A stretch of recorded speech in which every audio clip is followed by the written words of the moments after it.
नदी दिव्य गोदा तटीचा विलासी सदा प्रिय जो सज्जना वैष्णवासी जयावर्णिता प्रेमात्यंत चित्ता नमस्कार माझा श्री गुरु एकनाथा काय वानवाता न पुरे ही वाणी मस्तक चरणी ठेवी तसे थोरे वसांडेले आपुले परिसे नेने शिव कैसे लोखंडाशी प्रस्तुत प्राप्त प्रसंग निवडलेला अभंग विश्वमान्य विश्वभूषण विश्वाधिकार विश्वप्रिय चिन्मय स्वरूप असणारी अधिकार संपन्न साधू श्रीमंत श्री जगद्गुरु तुकोबाराय यांचा प्राप्त प्रसंगी निवडलेला अभंग विठ्ठला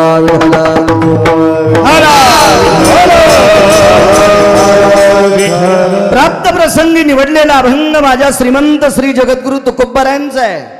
मागचे खाली बसले तर चांगलं होईल ना. भजने इकडे सरका ना.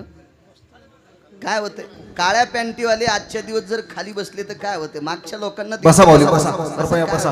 परगावचे नका फक्त गावातले बसा. परगावचे सगळे उभे राहा. बसा खाली. कीर्तन नाही उभे ना कसं ऐकायचे का.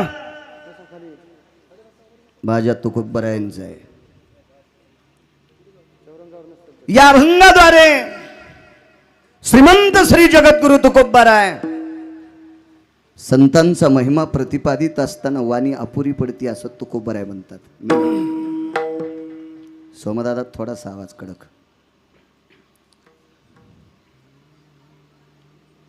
संतांची व्याप्ती काय असेल, संतांचा अधिकार किती मोठा असेल, त्यांच्या भक्तीला नाविन्याचं टोक काय असेल, त्या भक्तीचं शिखर काय असेल, काय व्यासंग असेल या संतांचा की जेणेकरून संतांची व्याप्ती दर्शित असताना तुकोबाराय म्हणतात माझी वाणी पुरत नाही. तिथं गिरगावकर किती किचकिनारे. जिथं तुकोबारायची वाणी अपुरी पडती तिथं काय पात्रता आहे गिरगावकरांची त्यांचं टोक सांगायची अद्याप नाही. किती तुकोबाराय अधिकारी. तुकोबारायच्या वाणीत जर बोलायचं त्यांच्या वाणीचा अधिकार सांगायचा झाला तर हरिनामाने विश्व ढवळून काढलं. ही तुकोबारायच्या वाणीची व्याप्ती. त्यांच्या लिखाणाची जर ताकद जरासं कडक कडक कडक कडक कडक गोड गोड त्यांच्या लिखाणाची जर ताकद बघितली तर तुमच्या माझ्यासारख्या नालायक माणसांचे माथे सुधरायची ताकद गाथ्यात आहे. एका अभंगाचं जर अनुकरण केलं ना तुकोबारायच्या अभंगाचं एका अभंगाचं अनुकरण केलं तर जगात एकही देव नाही. काय सुरवराची माय व्याली जेने वैष्णवात हे कुटी पावली. एकही असा देव नाही की तुकोबारायच्या एका अभंगाचं काटेकोरपणानं अनुकरण केल्याच्या नंतर एकाही देवात ताकद नाही की त्या समोरच्या व्यक्तीला मोक्ष नाकारायची. एका अभंगाची ताकद आहे. तो काय असेल ते मागचं बघायचं नाही पण त्यानं गोड अनुकरण केलं की त्याला मोक्ष प्रदान होतो. एकाच अभंगाचं अनुकरण ही त्यांच्या लिखाणाची ताकद आहे. तुकोबारायनं केलेल्या भक्तीची शरीरात प्राप्त झालेल्या शक्तीचं टोक किती मोठं आहे. त्यांचं नाव घेतल्याच्या नंतर यमाचं धोतर फाटतं. तुकाराम तुकाराम तुकाराम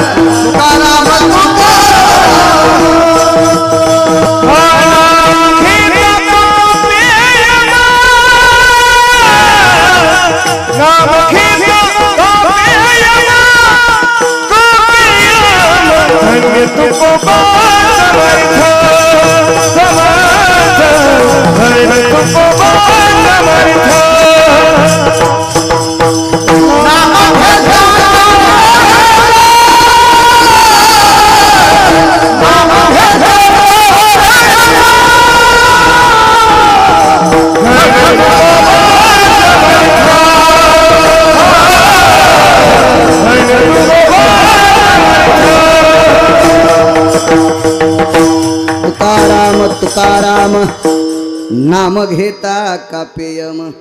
श्रीमंत श्री जगद्गुरु तुकोबारायचं नाव घेत असताना किंवा कानावर पडलं यमाचं धोतर फाटतंय. कोणाला म्हणायचं यम माहित आहे? इथं बसलेला प्रत्येक व्यक्ती ज्याला भेटतो त्याचं नाव यम आहे. माणूसच नाही की तो यमाला भेट नाही.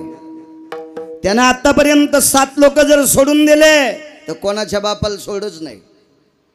इतकं टोक त्याचं मोठं आहे, त्याचं नाव यम. पण तो यम सुद्धा तुकोबरायचं नाव ऐकल्याच्या नंतर थरथर कापतो. ही तुकोबरायची व्याप्ती आहे. तरी ते म्हणतात माझी वाणी पुरत नाही. याच्या पुढचं सांगू?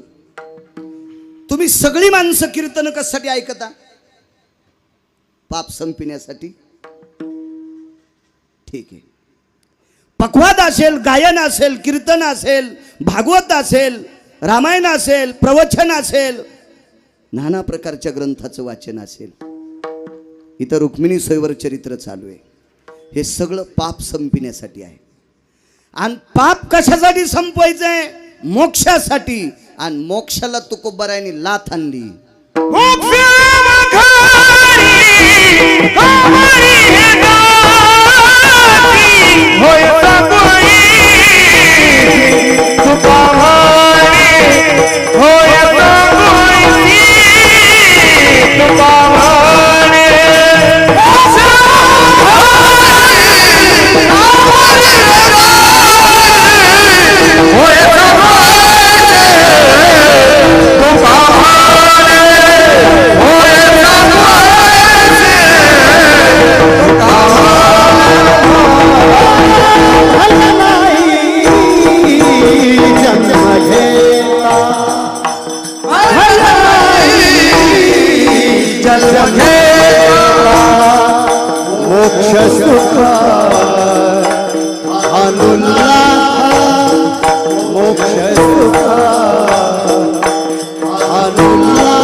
सत्ता तुका म्हणे सत्ता करुणी कट सेवेची आम्ही नामाचे धारक आम्ही नामाचे धारक आम्ही नामाचे धारक आम्ही नामाचे धारक. मोक्ष सुखा हनुलाता. मोक्षाला लात मारणारी माणसं. दादा आवाज गेला. भांडे घासायला ठुलाय मोक्ष. मोक्ष आम्हा घरी कामारी हे दाशी होय सांगवायचे तुका म्हणे. भांडे घासण्यासाठी मोक्ष आहे आमच्याकडे. एवढी श्रीमंती तुकोबरायची, तरी पण ती म्हणतात की काय वानवाता न पुरे ही वाणी. संतांची व्याप्ती सांगत असताना वाणी पुरत नाही. कल्पना करा, एवढे टोकाला गेलेले तुकोबराय जर वाणीला छेद देतात तर 10-5 अभंग पाठ करणाऱ्यानं कशाला पुंगाने वाजवायचे? आपली योग्यता तरी काय, अधिकार तरी काय, आपली लायकी तरी काय? आपण त्या वर्गात पण नाहीत, या लोकांच्या वर्गात सुद्धा नाहीत आपण. इतकी व्याप्ती आहे त्या लोकांची. तत्पूर्वी मोठ्या श्रद्धेने, मोठ्या अट्टहासाने, मोठ्या असीम प्रयत्नाने,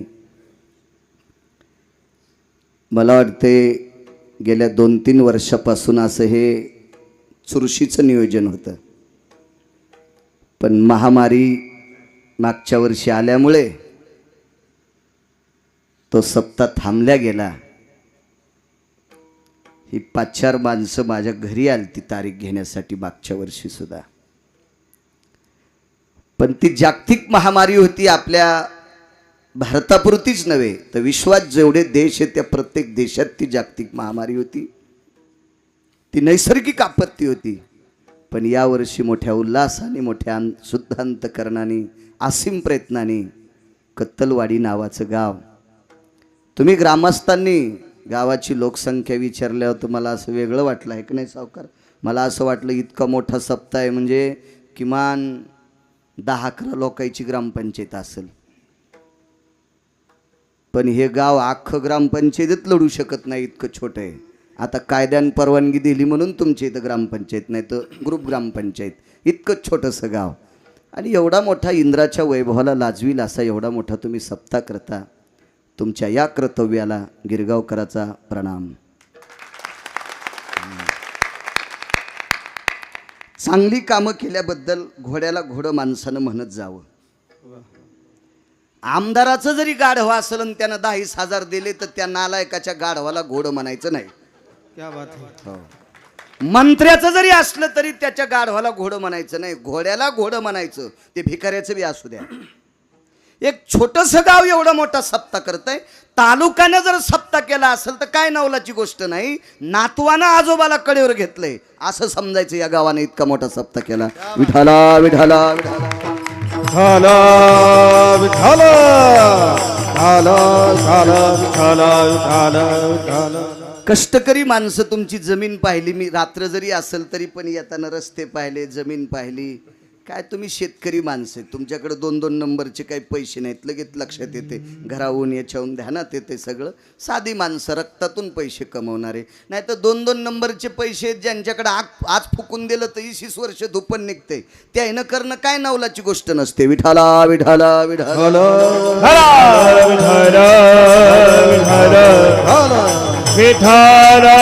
म्हणून पुनश्च एकदा तुम्हा कत्तलवाडी कर मंडळी, तुम्हाला कोटी कोटी धन्यवाद. मला आणलं याच्याकरता मी चोंबाळीत नाही. तुम्हाला 30 गाव पठ्ठ्याला 36 गाव. मला नाही जरी आणलं तरी मी कुठेही म्हणेन चांगला सप्ताह केला. परवाला दशमीला मी पंढरपूरला वारीला जात होतो. ढाले गुरुजी येताना गराडा नावाच्या गावात कीर्तन केलं दशमीचं. संध्याकाळी वारीला गेलो पंढरपूरला. सासवड सोपान काकाच्या समाधीपासून 7-8 किलोमीटर अंतरावरचं गाव. 7,000 लोकायला आंबेरस होता. परवाच्या दशमीला 7,000 लोकायला आमरस होता. आमरस आमरस. मी एक बोट तोंडात नाही घातले, अंधारात जाऊन 5 बोट तोंडात घातले. बाळ्या काय लोक मोठे येतात. आंबे असल्याच्या नंतर आमरस केला असेल नवल नाही. 230 रुपये किलोची रसाची पापडी आणि ती दुधात टाकल्याच्या नंतर मग 7,000 लोकांना आंबेरस गराड्यांच्या लोकांनी, ते गराडा नावाचं गाव आहे त्या लोकांनी केला. याला थोडंसं नाविन्य म्हणावं लागते. विठाला विठाला विठाला. 400 लोकसंख्येचं मतदानाचं गाव आणि एवढा मोठा 1 एकरभरचा मंडप देऊन तुम्ही सप्ताह करता. तुम्हाला पुनश्च एकदा धन्यवाद. महाराष्ट्रातील ख्यातनाम मृदंगाचार्य आमचे फड आबा, त्यांनाही धन्यवाद. महाराष्ट्रातील ख्यातनाम मृदंगाचार्य आमचे भरत महाराज, त्यांनाही प्रणाम, धन्यवाद. महाराष्ट्रातल्या बुलंद गायनातल्या तोफीगान कोकिळा आमचे आदरणीय पवार महाराज, आदरणीय ढाले गुरुजी, या दोघांना सर्वांना प्रणाम. आणि त्या कोपऱ्यापासून ताशी माघलच्या त्या कोपऱ्यापर्यंत ही जी ज्ञानोबाराय तुकोबारायच्या नामाचा जयघोष करणारी जी मंडळी आहे, तुम्हा सर्व वारकऱ्यांना मी नाक घासून प्रणाम करतो. आणि तिसरी गोष्ट, जगातला किती जरी मोठा गायक असला, जगातला किती जरी मोठा पक्वाद्या असला, जगातला किती जरी मोठा कीर्तनकार असला तरी श्रोत्याशिवाय शोभत नसतो, श्रोत्याशिवाय शोभत नसतो. आणि म्हणून पुनश्च एकदा त्रिवार तुम्हा श्रोत्यांना प्रणाम करतो आणि माझ्या अभंगावर येतोय. विठाला विठाला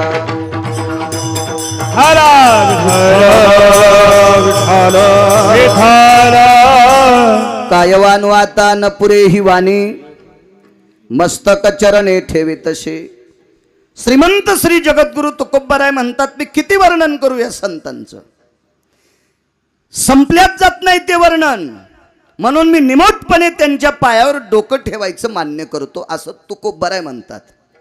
ज्याला जरा जुरा येतं का ते कोणाच्या पाया पडायला स्वीकारित नाही. मी नाही वाकणार म्हणते. पण तुकोबाराय स्वतः म्हणतात, मी वर्णन करू शकत नाही, होत नाही माझ्या वाणीनं. मी निमूटपणे त्यांचे पाय धरण्याची स्वीकार करतो. मस्तक चरणी ठेवी तसे. काय व्याप्ती आहे, थोरी व सांडेली आपुली परिशे, नेने शिव कैसे लोखंडाशी. परीस जसा लोखंडाला स्पर्श केल्याच्या नंतर त्या लोखंडाचं सोनं करतो, पण परीस लोखंडाच्या जवळ जाण्यासाठी कसल्याही प्रकारची खंत व्यक्त करत नाही. किंवा मी मोठा आहे, मी लोखंडाला खेटल्याच्या नंतर ते तोळ्याला विकतंय, त्या लोखंडाचं किती मोल वाढतंय असा कधीच परीस विचार करत नाही. दिसलं लोखंड की चिटकत आहे. तशी संत किती जरी नालायक माणूस असेल तरी त्याला सुधारण्याचा प्रयत्न करतात. ही संतांची व्याप्ती आहे. जगाच्या कल्याणा संताच्या विभूती, देह कष्टविती परोपकारे. संतांचं जीवन विश्वाच्या कल्याणा करत आहे. तुम्ही आम्हाला महाराज म्हणता, गाडीत उतरत असताना छोटी छोटी बारीक थेंब येत होती भरत बुवा, तर 2-3 माणसं हे बालाजी बुवा छत्री घेऊन आले, सावकार होते साक्षीला, छत्री घेऊन आले, जाताना पाकिट नेणारे गिरगावकर, तरी पण तुम्ही आमचा आदर करता. आम्ही कीर्तनकार जरी असोल तरी संसाराचे दास आहोत. संत संसाराचे दास होते, पण संसाराचा कधीच विचार न करता जगाचा विचार करण्यासाठी जीवन खर्च केलं, ती संत होते. तुकोबारायचा गाथा असं सांगितलं नाही, आमच्या कुटुंबातल्या लोकांनीच वाचा. या विश्वातल्या कुठल्याही व्यक्तीनं गाथा वाचाना आपला माथा सुधरा. हे संतांचं जीवन आहे. माऊली महावैष्णव ज्ञानोबरायांनी ज्ञानेश्वरी केली, विदेशातली लोक त्यांच्या भाषेत ज्ञानेश्वरी करून वाचतात. काय टोक हे महाराज, विचार करा ना. विश्वा करता किती तुम्ही आम्ही त्रास दिला त्यांना. आपण जरी नसलो तर आपले बापदादे होतेच ना त्या काळात. कोणी दगड हाणले, कोणी काट्या हाणल्या, कोणी शेण फेकून मारलं, वाटेल ते त्रास सहन केला, पण जे जे काही जीवन खर्च केलं ते संता करता. जगाच्या कल्याणा संतांच्या विभूती. या संतांनी विश्वा करता आपल्या स्वतःच्या विभूती जीवन खर्च केलं. भूताची दया हे भांडवल संता, आपुली ममता नाही देही. संतांचं भांडवल म्हणजे श्रीमंती. संतांची श्रीमंती हे दुसऱ्यावर दया करणं, ही संतांची श्रीमंती. आपली श्रीमंती काय माहिती आहे? जमिनी घेणं, विहिरी पाडणं, पाईपलाईन करणं, एक दुकान असेल तर 2-3 दुकान तयार करणं. कोणी अंगावर घेऊ नका. 5 लाखाची गाडी असेल तर 10 लाखाच्या गाडीत कधी बसल, 10 लाखाची असेल तर 50 लाखाच्या गाडीत कसं बसल. या सारख्या भराऱ्या घेत आपली श्रीमंती, ही आपली संपत्ती आहे, हे आपलं भांडवल आहे. पण दुसऱ्यावर दया करणं हे संतांचं भांडवल आहे. भूताची दया हे भांडवल संता, आपुली ममता नाही देही. स्वतःच्या देहावरची कसल्याच प्रकारची आसक्तीच नाही, ह्याच्यातून बाजूला सरकले. तो का म्हणे सुख पराविया सुखे, अमृत हे मुखे स्रवतसे. सुख, माणसांतल्या सुखात आणि संतांच्या सुखात फार मोठा फरक आहे. आपल्या मुलाला नोकरी लागली की मायबापाला सुख वाटते. पोरान महिन्याला पगार आणली की मायबापाला सुख वाटते. पगार 50,000 75,000 घेऊन आला, माय बरंच झालं, कसे आणले काय नाही म्हणलं, खोट्या साया केल्या, तरी त्याच्या माईला सुख वाटते. चोरून जरी पैसे आणले तरी मायबापाला सुख वाटते. कशी जरी संपत्ती कमवली तर घरच्या लोकांना सुख वाटते. आपलं याच्यात सुख आहे. पण दुसरे चांगले झाल्याच्या नंतर सुख वाटते, ते संत आहेत. तो का म्हणे सुख पराविया सुखे, अमृत हे मुखे स्रवतसे. त्रास जरी दिला असेल तरी पण तुम्हाला जगण्यासाठी त्यांच्या मुखातून जे अमृत पडलंय, जे गाथा असेल, ज्ञानेश्वरी असेल, ग्रंथसंपदा असेल, ही तुमच्या आमच्या करता अमृता समान आहे. हा साधा सोपा सरळ अभंगाचा अर्थ. झालं कीर्तन. विठ्ठला विठ्ठला.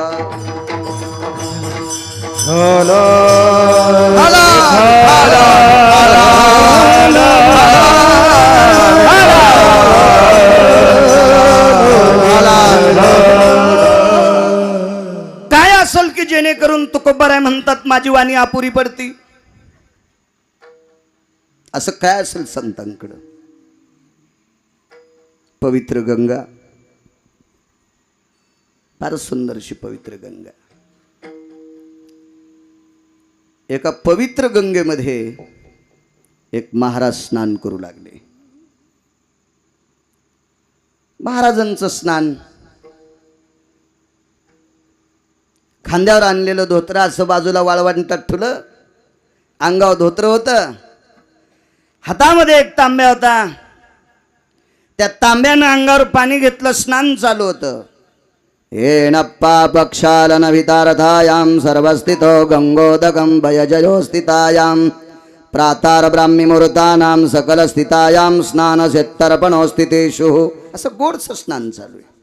आणि स्नान चालू असताना 2 नालायक लोक आले आणि ह्या महाराजाला उचललो. काय वानो आता न पुरे ही वाणी. असं काय संतांकडे की जेणेकरून तुकोबाराय म्हणतात की त्यांचं वर्णन करत असताना माझी वाणी पुरत नाही. काय असेल संतांकडे? त्या 2 नालायक लोकांनी या महाराजांना उचललं आणि एका नगरीत नेऊन कोंडून टाकलं. एक जण म्हणे महाराज तुमच्या गोळ्या संपल्यात का? म्हणलं नाही रे, पागल झालोच नाही त्या अर्थी, गोळ्या कशाला खाऊ मी? नाही मग तुम्ही असं कसं म्हणता? चांगल्या महाराजाला नालायकानं पकडलं, असंच होत असतं रे सोमळ्या. चांगल्याच माणसाला नालायक पकडीत असतात, चांगला कधीच चांगल्याला पकडीत नसतो. माऊली महावैष्णव ज्ञानोबरायांची वाणी आहे, नवलहंकाराची गोठी विशेषण लगे अज्ञाना पाठी, सज्ञानाच्या झोंबे कंठी नाना संकटी नाचवी. महाराज असे म्हणले का? यटगळाच्या झोंबे कंठी, मूर्खाच्या झोंबे कंठी, हलकटाच्या झोंबे कंठी, सज्ञानाच्या झोंबे कंठी. चांगल्या माणसालाच व्याधी असते. काळे बेंद्रे कपडे घालणाऱ्या माणसाचे किती भरू द्या सपादती, ढवळ्याला डाग सपादतच नाही. चालता चालता डुकरान शेपूट हाणली की बायकून किती धुऊ द्या निघतच नाही. चांगल्याच माणसाला व्याधी असती. एका अधिकार संपन्न महाराजाला दोन नालायक लोकांनी पकडून नेलं, ते ठेवलं एका व्यक्तीच्या नगरीत. त्या व्यक्तीचं नाव होतं वासुकी नावाचा सर्प. काय वानू आता न पुरे वाणी. मी इथंच हा अभंग जवळच घेतला होता, मला आठवतंय, मग मेमरी कार्ड टाईट आहे. इथं घेतला होता एका जागेवर. विठाला विठाला विठाला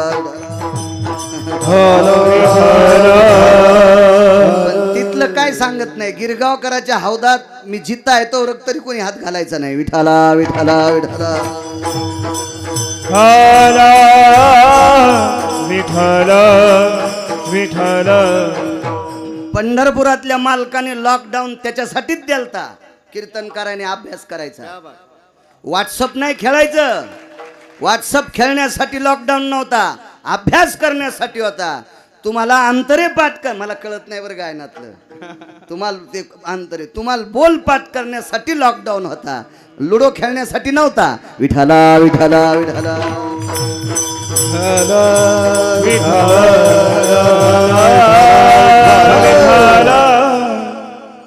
वासुकी नावाच्या सर्पाच्या नगरीत डांबून ठेवलं.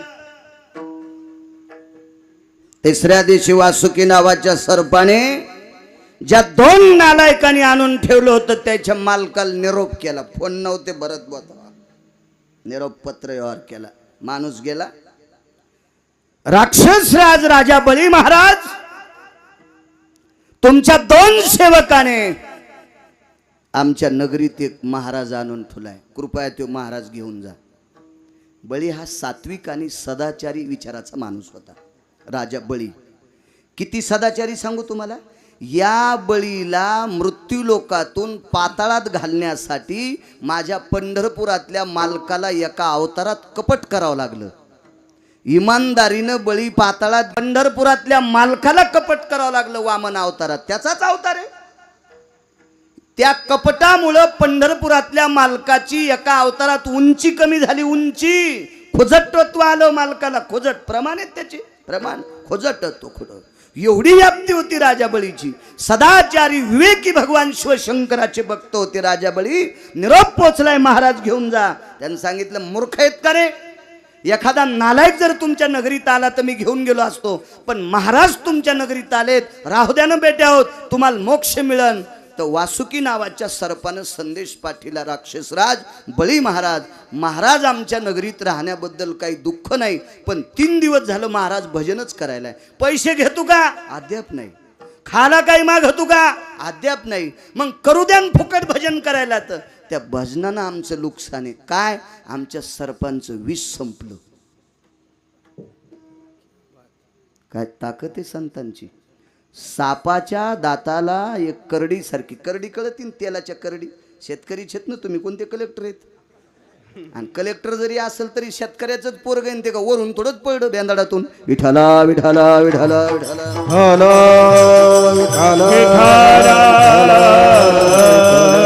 करडी सारखी अशी लहानशी मोठ्या सर्पाच्या दाताच्या टाळूला एक पिशवी असते, त्या पिशवीत विष असते. पडबवा तो दात माणसाला टोचल्याच्या नंतर विष जातं आणि माणूस मरून जातो. सर्पाच्या 6 मात्र्यातलं विष संपलं. आणि जी त्या कारागृहाच्या जवळ जी लोक होती का, 227 जाती होत्या सर्पाच्या, 227 जाती त्या निर्विष झाल्या. झाले गुरुजी, निर्विष झाल्या, निर्विष. त्याला विषच राहिलं नाही. हे चीनमधल्या चोट्ट्याला खाला सरपती तयार केले.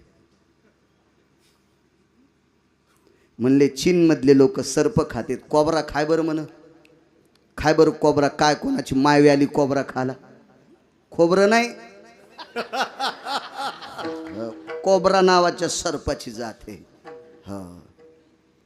महाराज ते किती विषारी आहे सांगू.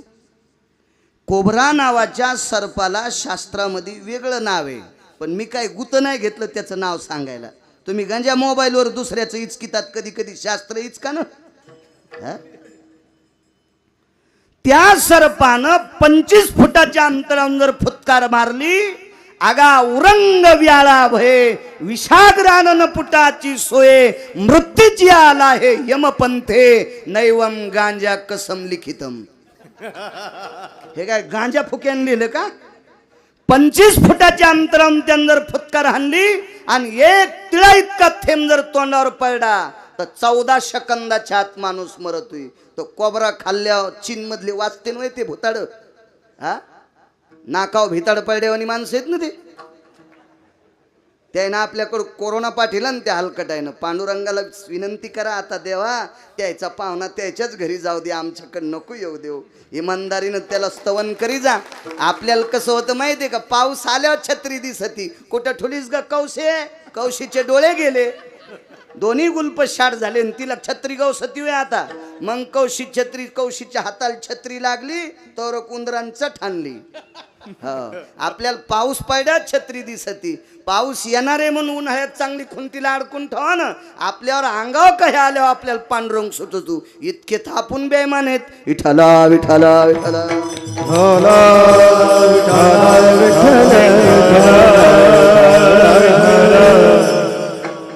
227 जातींचं वीज संपलं. पुन्हा काही मुद्रा होत्या, मर्यादा होत्या, जाऊ द्या, हे सगळं कुठं सांगायचं. 4 जाती गावाच्या बाहेर त्या 100% विषारी राहिल्या. आणि काही जे सर्प होते 6 मात्र्यात वीज संपलं. कोण महाराज असेल? त्या महाराजाचं नाव होतं मुनिश्री चवन. मुनिश्री चवन. काय व्याप्ती असेल चवनांची. जीनच्या पॅन्टीवाल्याला चवन नाही कळायचा, लय सोपाय चवन महाराज. सांगतो तुम्हाला कोण होते. चवन नावाच्या महाराजाचं वयाच्या 95व्या वर्षी लग्न झालं.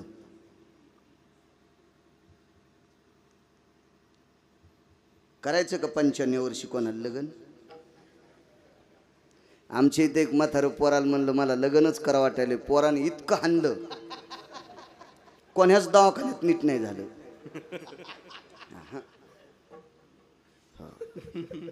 तुम्हाला राग येईन म्हणून आमच्या गावातलं म्हणायलो, समजून घ्या मी कुठलं सांगायलो तर. हो ना. वयाच्या 95व्या वर्षी लग्न झालं. नवरी काय वयाची असेल माहिती आहे तुम्हाला?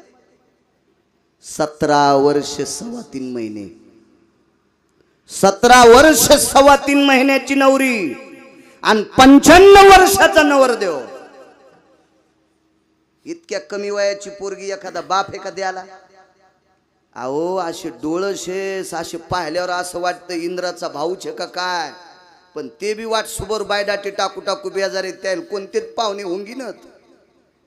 तर वयाच्या 95व्या वर्षी लग्न करीत असतात कोणी. देलपुरीच्या बापान पोरगी. लागलं लग्न. लग्न लागल्याच्या नंतर सारे झाले. लग्नातले फार सुंदर नियम असतात. वाघनिचे आपण त्याला म्हणतो वाघिंसा.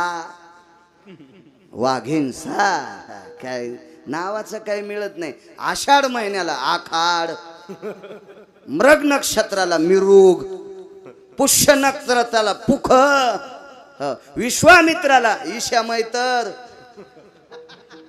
महाराजायला दम नाही, कीर्तनायला दम नाही, भागवतायला दम नाही, गुण कोणालाच नाही.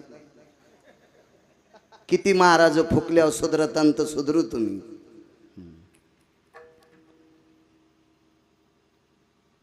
चवन नावाचा महात्मा. नवरी वाट लावत असताना आईनं बापानं कानात सांगितलं, पोरी नवरदेवाला पाहिलंस का? सुन्मुखाच्या वेळेला बघितलं बाबा.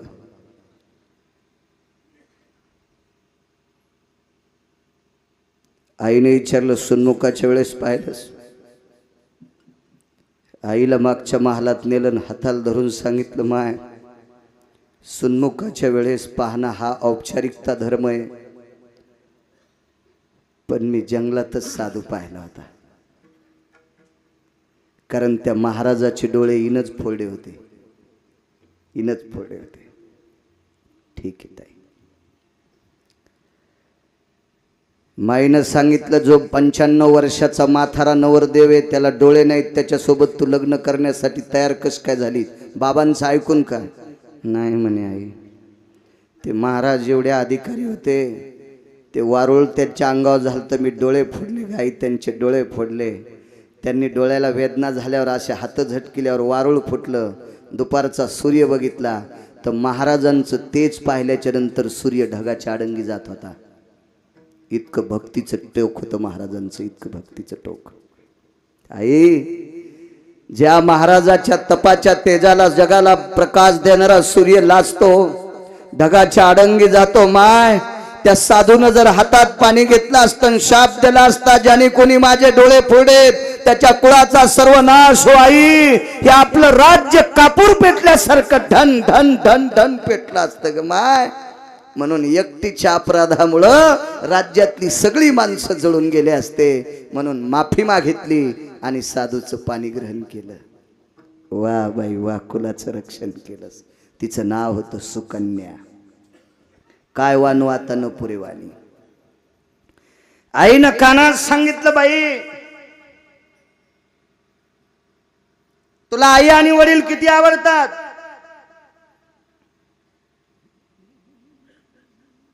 माय पोरीला विचारलं, बाई तुला माय आणि बाप किती आवडतात?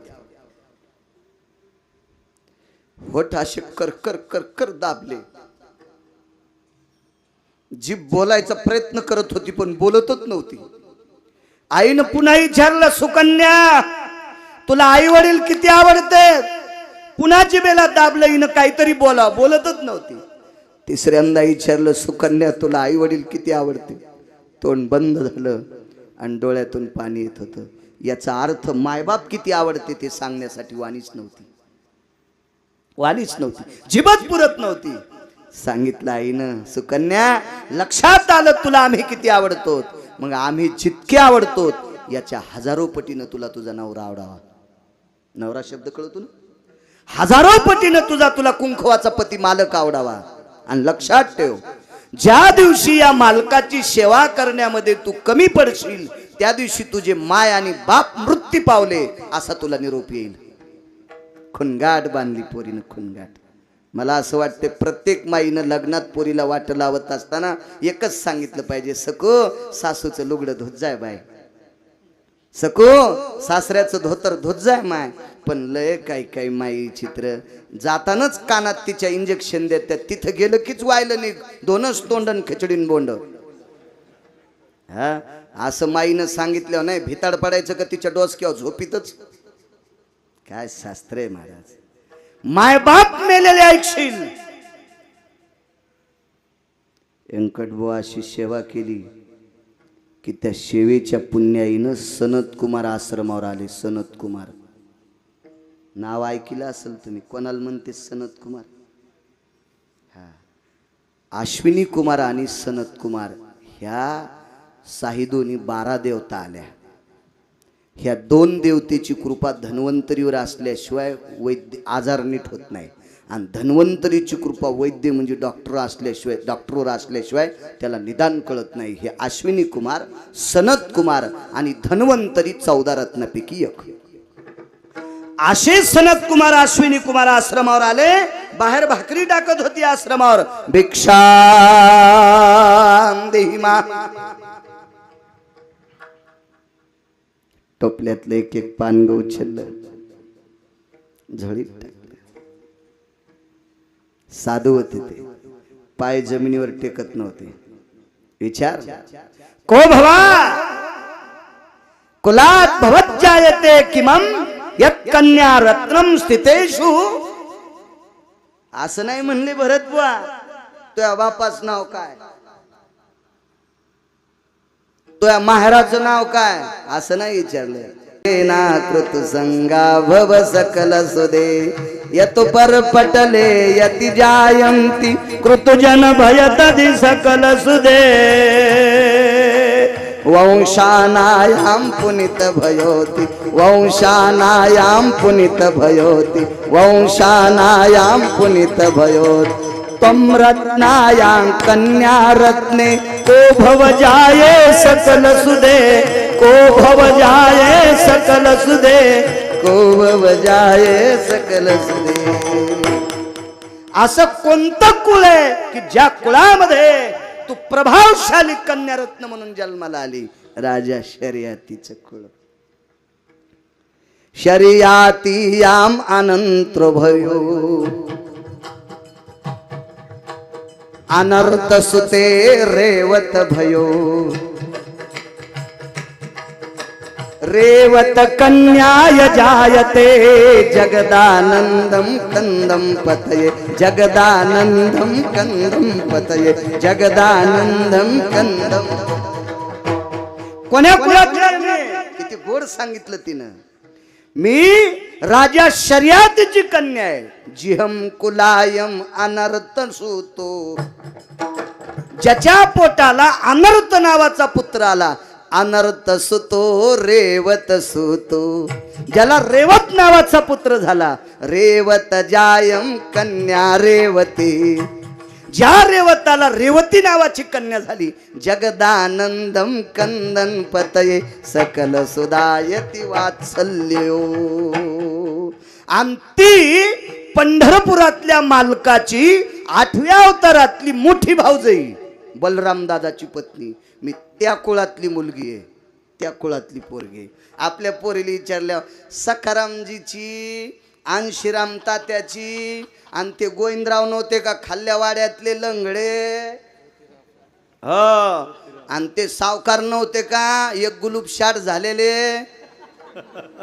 हो, त्याचा खाल्ला कोण वाडा होता तुम्हाला नाही म्हणायला, हो, आणि पलीकून त्याची ती हंडी मसड होती ना एक शिंगाची, ती एक शिंगाची मसड, आणि ते पलीकडा वाडा दारात बांडी कुत्री बसलेली, आणि मी त्या वाड्यातली आहे. आपले ना असं सांगितलं असतं.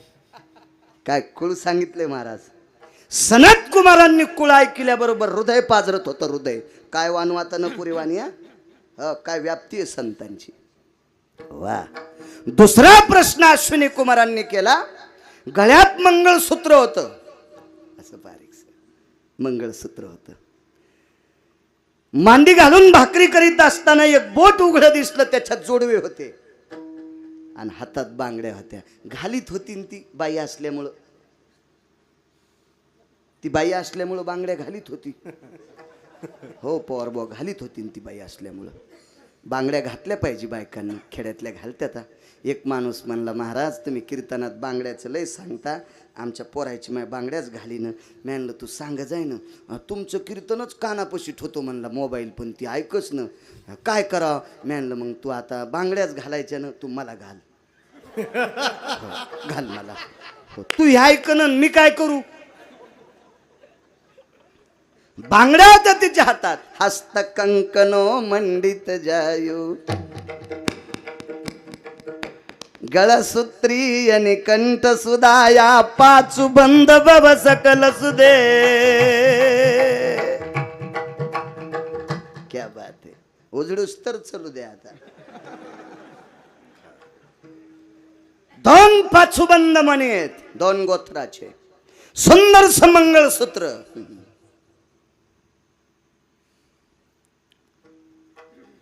याच्याहून लक्षात घेतलं सौभाग्यवती आहे.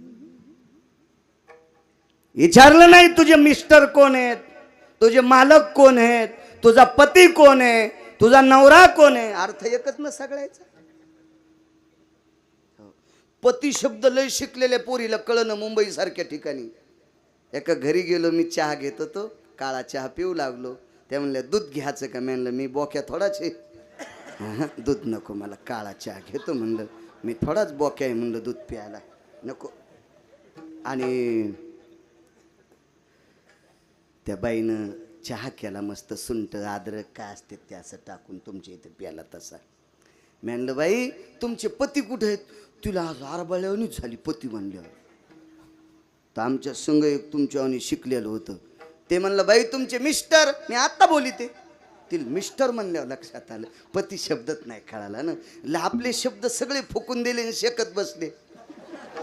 हो, आणि त्यानं राज्य केलं ना, अजून त्याचे शब्द आपल्या बोखांडी उठवलेत. ओझ उतरीत नाहीत माणसं. बाई मिस्टर कुठे आहेत तुमचे? आत्ता बोलिते. लगेच फोन लावला. अरे रमेश, ए रमेश, लवकर ये बरं, आपल्याकडे गिरगावकर आलेत. तर रमेश आला असा माय मेलेल्या वघारावानी गुडघ्याला गुडघे घासू लागले असे. असा रम्या चलू लागला नेभळटवानी. तर मला वाटलं लहानपणी हिचं दूध गीत संपलं असं म्हणून पोरगा असं झालं का नाही कुपोषित. मी म्हणलं बाई हा कितव्या नंबरचा मुलगा आहे? हेच माझे मिस्टर आहेत. मी म्हणलं मला नको बाई चहा. मी थंड होण्यासाठी ठुलता.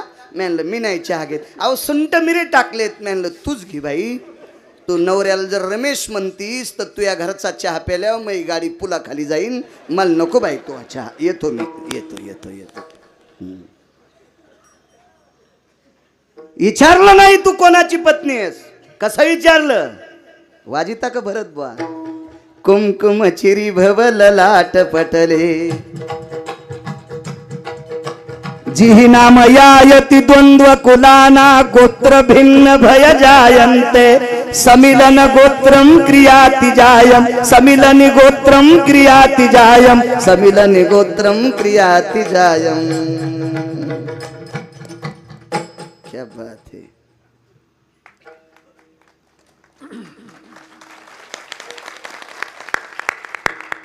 हातानं वाजिलं यायनं, मी तोंडानं म्हणलो.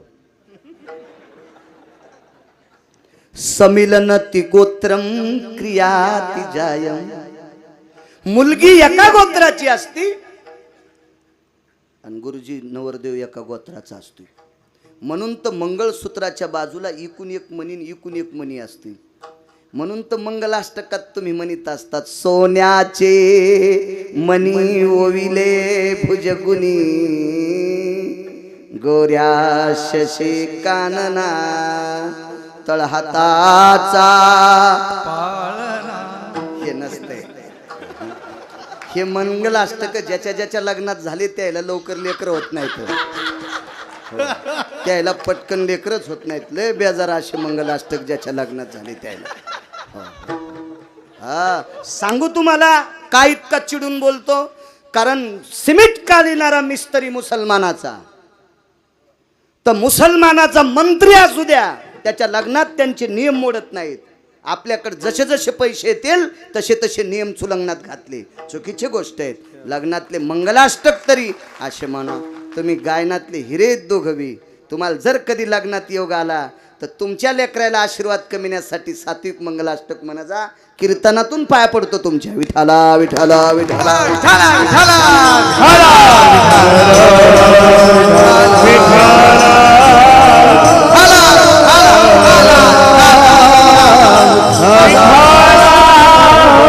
हे सगोपरी मिलनो भयम कुमकुमम ललाट प्रपटलो को भवा. म्हणजे जे गोत्रामध्ये ज्या गोत्रात मिलन झाले ते गोत्र कोण? ज्याच्या नावानं कुमकुम चिरी लावती तो कोण?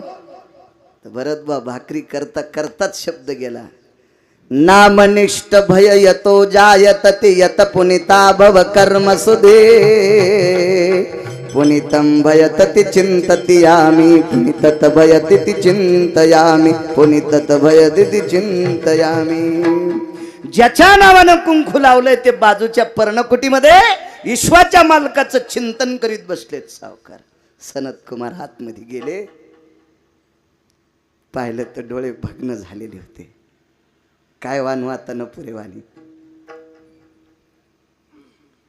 आणि भगवंताचं चिंतन करीत करीत करीत करीत करीत करीत इतकं मन तल्लीन झालं तर चवनांचं. अश्रू अनावर झाले. आपले अश्रू इथून किंवा इथून येत असतात भरतबुवा. डोळे फुटल्यामुळे अश्रू सरळ येत होते.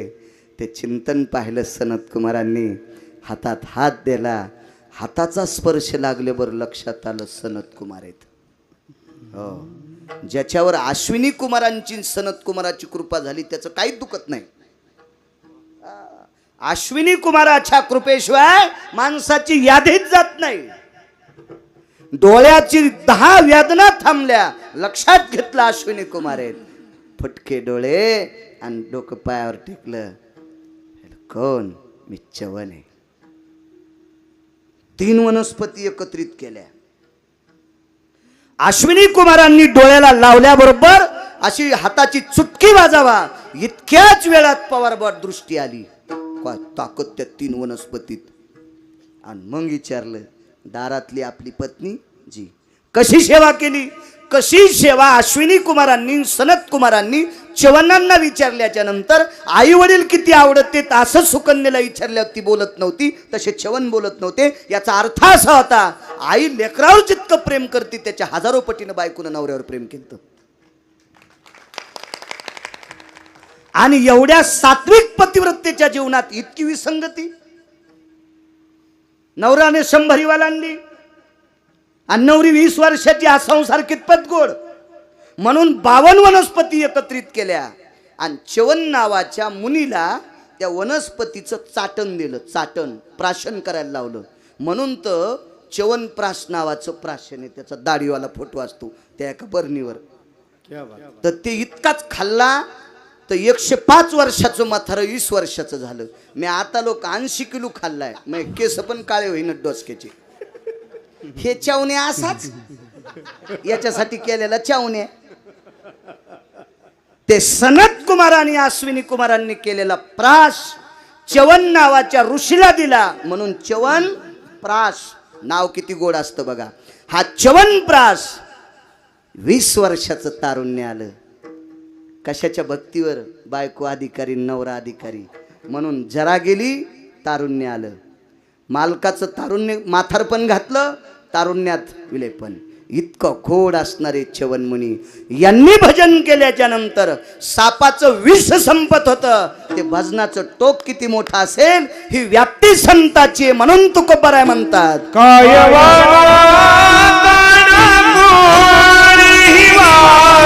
विष संपत आहे ही त्यांच्या भजनातली ताकद आहे. हो, आम्हाला आवाज कमी दिला की आम्ही सोमावर तापत होत. ही आमच्यातली ताकद आहे. ते कीर्तन होस तर त्या स्पीकरवाल्याला वाटतंय काय काय टोचणे हानतीत काय माहीत बापा रे बापा. असं हापून जाते ते माणूस बिचारा. अहो भजन केल्याच्या नंतर वीज संपत आहे. काय वानू आता न पुरे वाणी. दुसरा पुरावा आहे काय? जरासंध नावाचा हलकट व्यक्ती महाभारतात मी ऐकला. कारण मी काय त्याच्या गावात जन्माला आलो नाही, तिथला काय ग्रामपंचायतचा सदस्य नाही, काहीच नाही. फक्त महाभारतात पाहिला. जरासंध नावाचा व्यक्ती तसा हा सामान्य माणूस नव्हता. याच्याकडे 22,000 राजे याचे पाय चाटीत होते. 22,000 राजे. इतका अधिकारी श्रीमंत होता.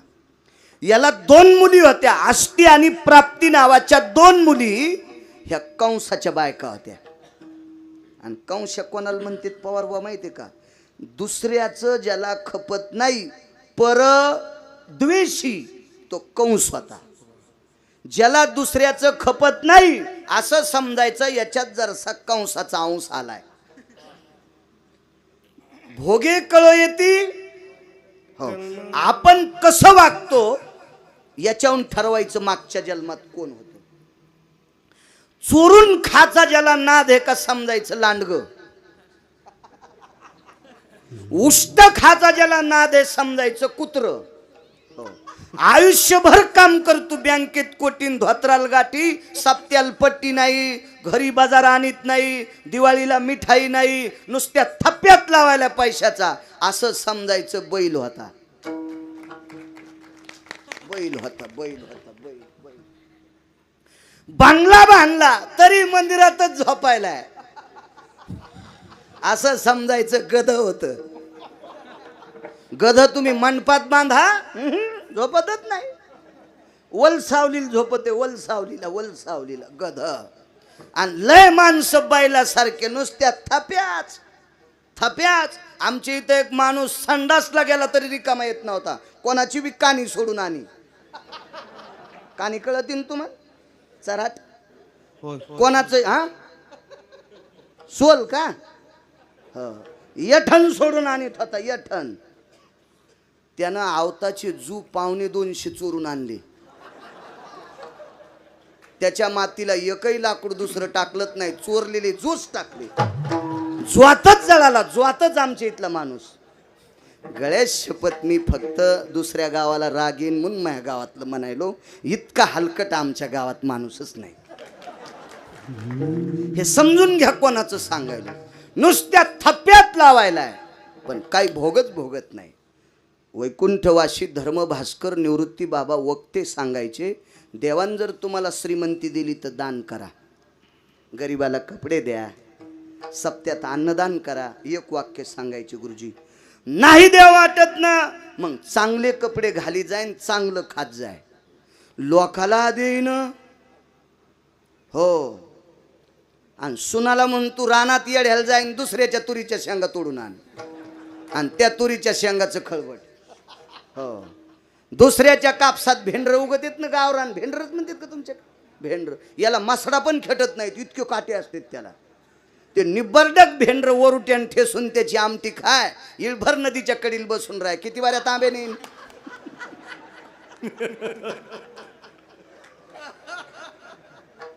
महाराज म्हणले तू भिकारी आहेस, श्रीमंत भिकारी.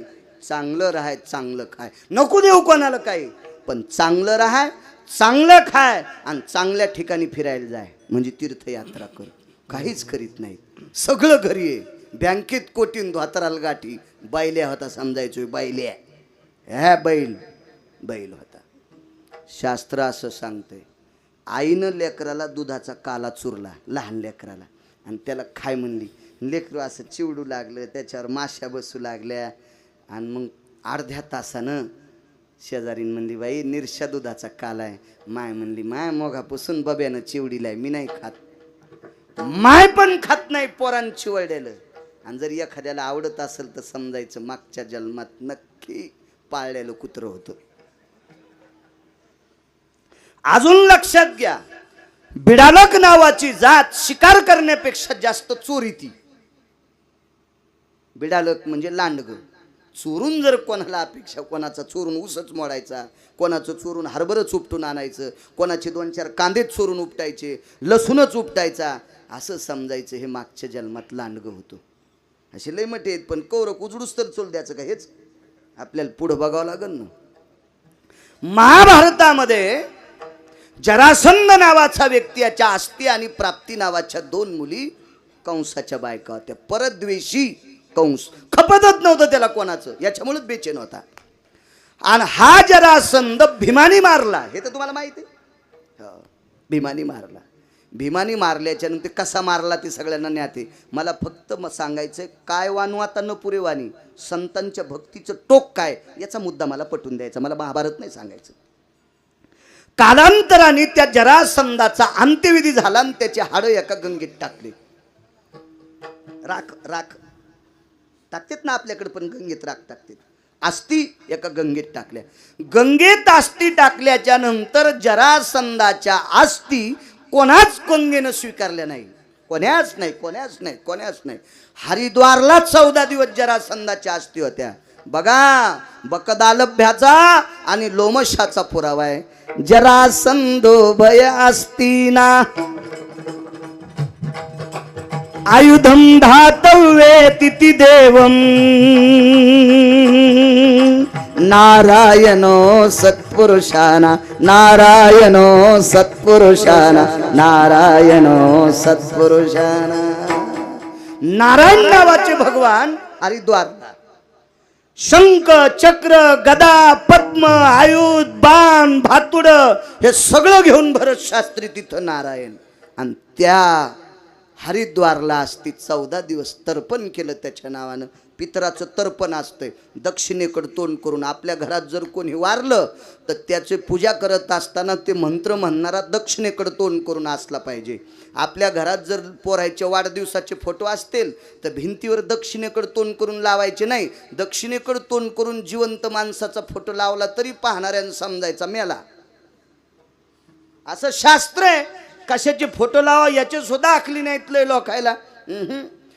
45 लाखाची गाडी घेतली पूजेल मला बलिलं. लॉकडाऊनमध्ये आपले पूजा पाठ वास्तू शांत्या बंद नाही ठेवलं मी, आपलं सुरू ठेवलं पाहिजे माणसानं. सुरू गाडीच्या पूजेल बलिलं. तर पूजा करताना माणूस मधात बसवा लागतो एक. अजून याचं बी ध्यान नाही.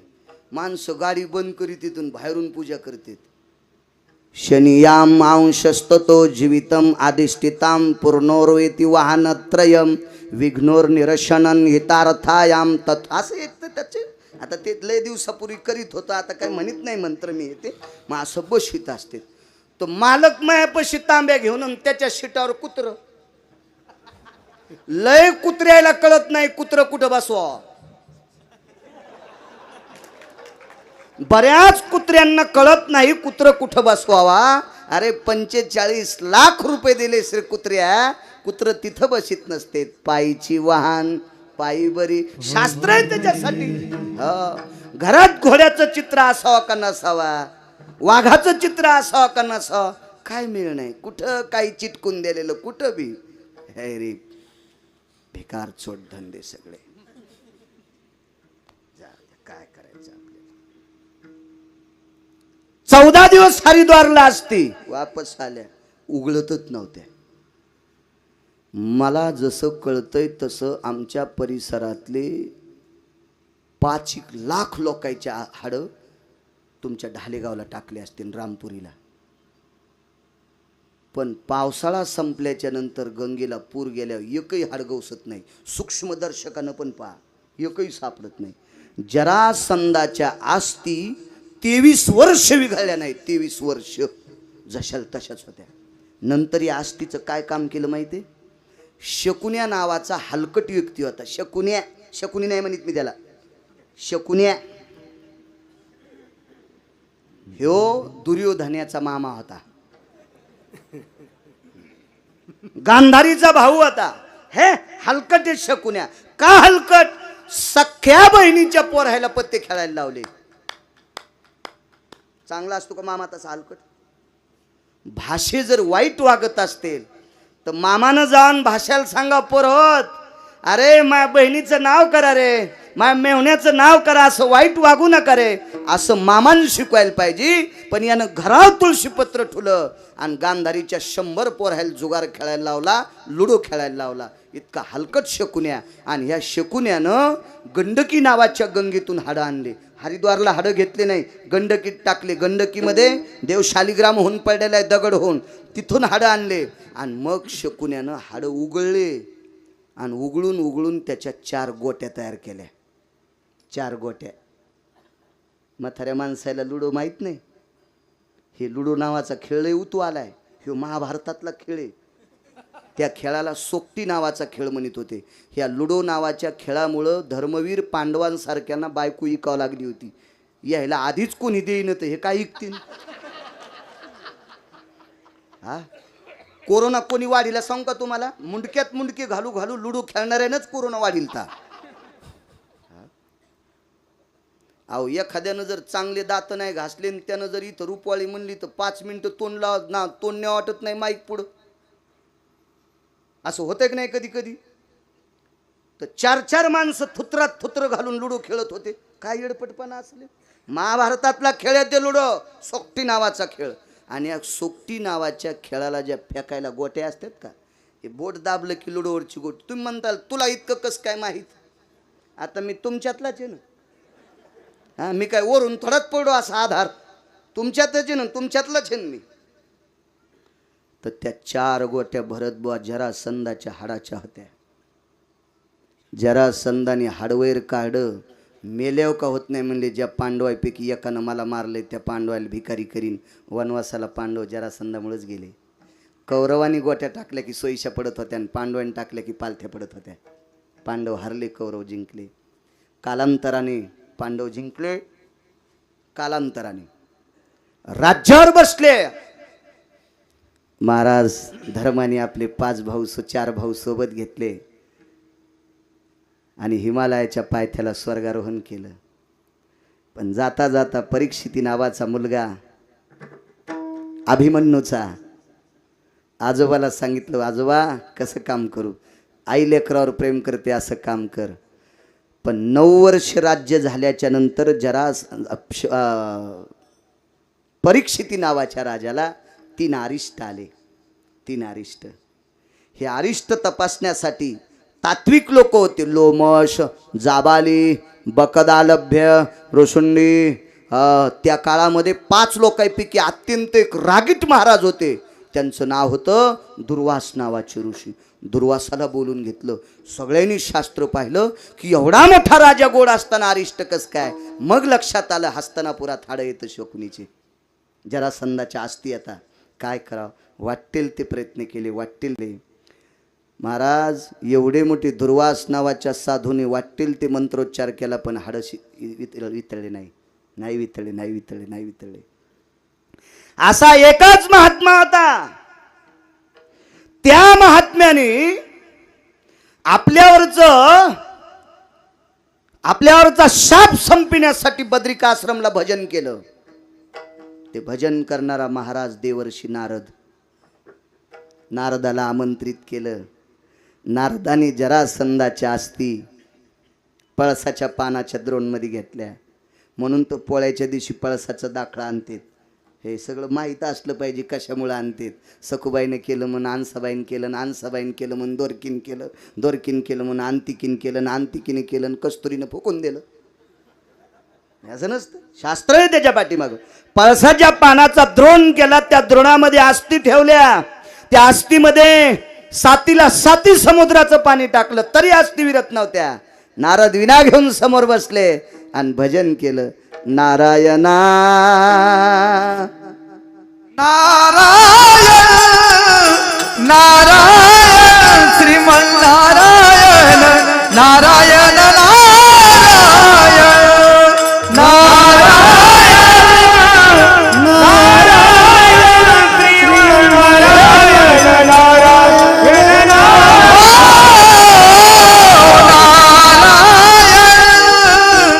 नारायण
नारायण नारायण बोलील ती. ते बृहस्पतीचा अत्यंत जवळचा, अत्यंत फार घनिष्ठ सेवक होते. नाव घरी गेल्यावर पाक काय होतं, त्यांनी नाक मुरडिलं. म्हणे मायासारखा सुशील मंत्र म्हणणारा जगात कोणी नाही. रावण त्यांचा शिष्य होता. हा इतका रावण मंत्र म्हणण्यात पारंगत होता. रावणानं वास्तूचे मंत्र इतके गोड म्हणले घरभरणीचे. भगवान शिवशंकर त्याच्या मंत्रात भुलले आणि त्याला लंका देऊन टाकली. लंका रावण्याच्या बापाच नव्हती. नुसत्या वाणीला नुसते वाणीवर प्रसन्न झाले शिवशंकर आणि देऊन टाकली. रावण त्याचा शिष्य होता. ते महाराज किती अधिकारी असेल. आणि त्यानं हत्तीच्या सोंडेसारख्या धारा पडत्याला अशा तुपाच्या राशी आणल्या होत्या. भांडीची भांडी तूप वाटेल ते टाकलं. पण जरासंधाच्या अस्थी काही विरत नत. खूप प्रयत्न केला, खूप खूप खूप. पुराण असं सांगते, 72 पुराणामध्ये 1 श्लोक, मार्कंडे पुराणामध्ये 3.5 श्लोकाचा पुरावा. असं म्हणतात 1 वर्ष 48 दिवस यज्ञ चालू होता, पण त्या 4 गोट्यातली एकही गोटी विरली नाही. एकही गोटी विरली नाही. नारदानी फक्त 9 घटकाच भजन केलं, फक्त 9 घटका. तर द्रोणामध्ये आस्तीचं ढवळं पाणी पण दिसत नव्हतं. सावकार, आस्ती याच्यामध्ये वाटून टाकल्यात, जसा खडू पाण्यात टाकल्यावर पाणी पांढरं होतंय, चुना पाण्यात टाकल्यावर पाणी पांढरं होतंय. तुमच्या आमच्या आस्ती जर पाण्यात घासल्या तर ते पाणी पांढरं होतंय, पण पाणी सुद्धा पांढरं राहिलं नाही. आस्ती कशाविरून गेल्या याचाच मेळ नाही. वारकरी संप्रदायात कीर्तनासाठी ज्यानं विना दिला ते इना देणारे देवर्षी नारद आहेत. म्हणून तर नारदाची गादी म्हणतात. अशा भजन करणाऱ्या नारदानं 9 घटका भजन केल्याच्या नंतर जरासंधाच्या अस्थी विरून जात्यात. ही वारकऱ्यात ताकद आहे, म्हणून तुकोबाराय म्हणतात.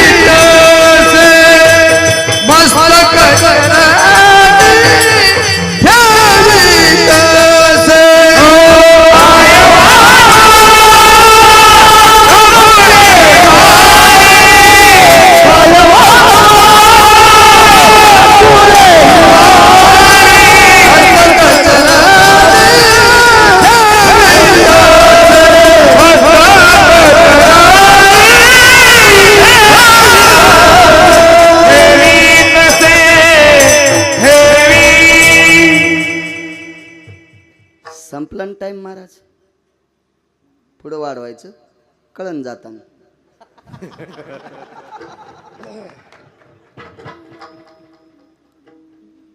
आपण आपला टाइम झाल्यावर आवरलं पाहिजे. वरण शिजल्यावर शहाण्याबाईनं गॅस बंद केला पाहिजे. वरण शिजलं तरी गॅस सुरू ठेवला, गेलं जळून ते. शिजल्यावरी जाळ वाया जावयाचे मूळ, 11च्या नंतर कीर्तन हे बोट मोडतेत. हो, 11:15 वाजले की टाळ जसे वरण प्याला हातात घेतलीत वाजितच नाहीत. चला पुढे सरकतो. पहिल्यांदा आलो ना, 2723 गाव वाचन माझं पूर्ण होतंय महाराष्ट्रातलं. हे बसायचं वय नाही, पण 2019ला अपघात झाला तर आमच्या ड्रायव्हरनं ट्रॅक्टरवर गाडी घातली का ट्रॅक्टर आमच्या गाडीवर आलं, मला काही कळालं नाही. पण तेव्हापासून जरा गुडघा गॅप आहे म्हणे याच्यात. आता किती कीर्तनं भरल्यावर गॅप भरतो काय माहित, आता तेच कळलं मला. विठला विठला विठला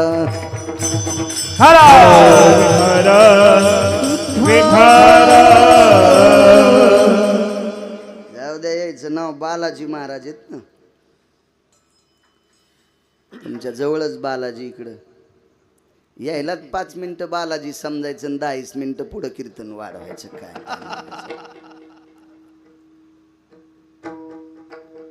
तुकोबारायचे 14 टाळकरी. ज्या साधून संतांचं वर्णन करत असताना महाराज वाणी पुरत नाही असं तुकोबाराय स्वतः म्हणतात. त्या तुकोबारायची व्याप्ती किती मोठी असेल. सोमदादा आवाज कडक. योगासाला तुकोबारावर असीम प्रयत्न करणारे एक श्रोता, तुकोबारावर असीम प्रेम करणारे एक श्रोता होते शिवजी कासार. फार मोठे सात्विक सदाचारी विचाराचा महात्मा. तुकोबारायचं परिसरात कीर्तन असलं की शिवजी कासारांना असं काही कळतच नव्हतं मी संसारिक आहे म्हणून. जाऊन कीर्तनात बसायचे. आणि एके दिवशी त्यांचा मुलगा आजारी पडला.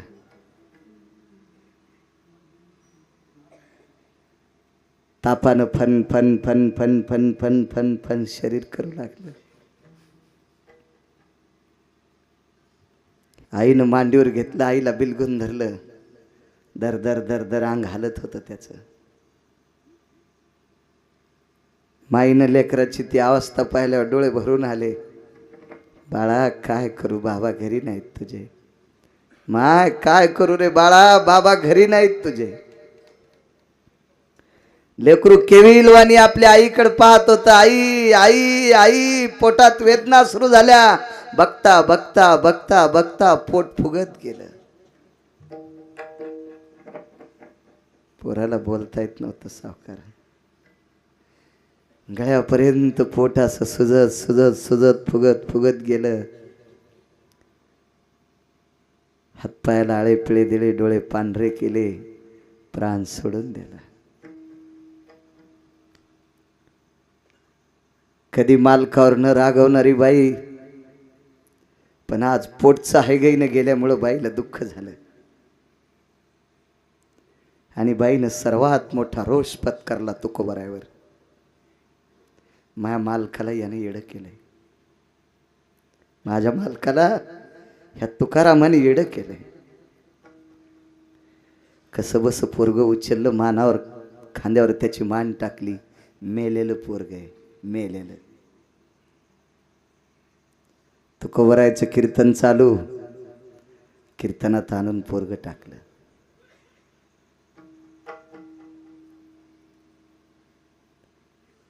लोक बघू लागले अशी. तेव्हा काय असा समाज नव्हता इतकाला, माईक नाही काय नाही.